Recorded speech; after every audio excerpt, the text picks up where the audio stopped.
അസമിൽ വ്യോമസേനയുടെ വിമാനം തകർന്നു വീണ് 5 സൈനികർക്ക് വീരമൃത്യു. ജോർഹട്ടിലെ വ്യോമസേനാ താവളത്തിലായിരുന്നു അപകടം. എയർബേസിൽ ഇറങ്ങാൻ ശ്രമിക്കുന്നതിനിടെ നിയന്ത്രണം നഷ്ടപ്പെട്ട് തീപിടിക്കുകയായിരുന്നു. പൈലറ്റും സഹപൈലറ്റും സുരക്ഷിതരാണോ എന്നാണ് അറിയേണ്ടത്. വിവരങ്ങൾ നൽകാൻ അനുരഞ്ജന കൃഷ്ണയുണ്ട്. അനുരഞ്ജന, അസമിൽ വ്യോമസേന വിമാനം അപകടത്തിൽപ്പെട്ട് 5 വ്യോമസേന ഉദ്യോഗസ്ഥർക്ക് ദാരുണ അന്ത്യമെന്നുള്ള വാർത്തയാണ് ഇപ്പോൾ പുറത്തു വന്നിരിക്കുന്നത്. വ്യോമസേന ഉദ്യോഗസ്ഥരായ squadron leader Prashant Singh, flight lieutenant Shubham Kumar, surgeon Jitendra Sharma, Agniveer Vayu Khemaram Kumawat, Danish ആലം എന്നിവർക്കാണ് ഈ അപകടത്തിൽ ദാരുണമായി ജീവൻ നഷ്ടപ്പെട്ടിരിക്കുന്നത്. അസമിലെ ജോർഹട്ടിലാണ് വിമാനാപകടം ഉണ്ടായിരിക്കുന്നത്. വിമാനം ലാൻഡ് ചെയ്യുന്നതിനിടെ നിയന്ത്രണം നഷ്ടപ്പെടുകയും തീ പിടിക്കുകയുമായിരുന്നു. ശേഷം ഉദ്യോഗസ്ഥർക്ക് ജീവൻ നഷ്ടപ്പെടുന്നു എന്നുള്ള വാർത്തയാണ് പുറത്തു വന്നത്. AN-32 ട്രാൻസ്പോർട്ട് വിമാനത്തിനാണ് തീ പിടിച്ച് അപകടമുണ്ടായിരിക്കുന്നത്.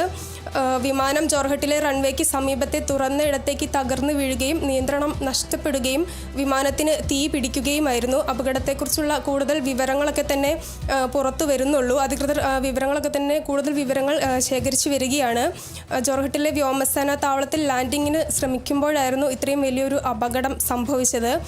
വടക്കുകിഴക്കൻ ഇന്ത്യയിലെ അപകടത്തെക്കുറിച്ചുള്ള കൃത്യമായ വിവരങ്ങൾ വ്യോമസേന ശേഖരിച്ചു വരികയാണ്.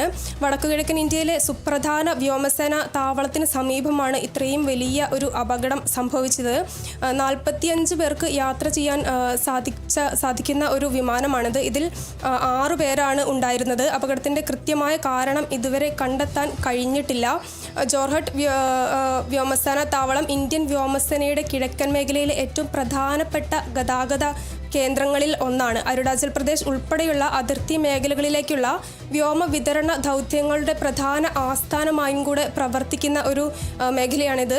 ഏതാനും മാസങ്ങൾക്ക് മുമ്പ് ജോർഹട്ടിൽ നിന്ന് പരിശീലന പറക്കലിനായി പുറപ്പെട്ട Sukhoi Su-30 MKI യുദ്ധവിമാനം Karbi Anglong മേഖലയിൽ തകർന്നു വീണ് ഇതേപോലൊരു അപകടം അന്ന് സംഭവിച്ചിരുന്നു. അന്ന് 2 പൈലറ്റുമാർക്കാണ് ഇതേപോലെ ജീവൻ നഷ്ടപ്പെട്ടിരുന്നത്. അതിനാൽ തന്നെ ഇപ്പോൾ നിലവിൽ വന്ന ഈ സംഭവിച്ചിരിക്കുന്ന അപകടം കൂടി വ്യോമസേനയുടെ സുരക്ഷാ നടപടികളുമായി ബന്ധപ്പെട്ട ഒരു പുതിയ ചർച്ചയിലേക്കൊക്കെ തന്നെ വഴി തുറക്കുന്നൊരു സാഹചര്യമാണ് കാണുന്നത്.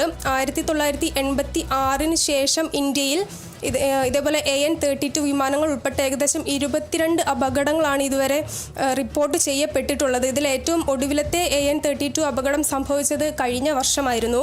ഇന്ത്യൻ വ്യോമസേന ഏറ്റവും കൂടുതൽ ഉപയോഗിക്കുന്ന പ്രധാന ട്രാൻസ്പോർട്ട് വിമാനങ്ങളിൽ ഒന്നാണ് ഈ AN-32 എന്ന് പറയുന്നത്.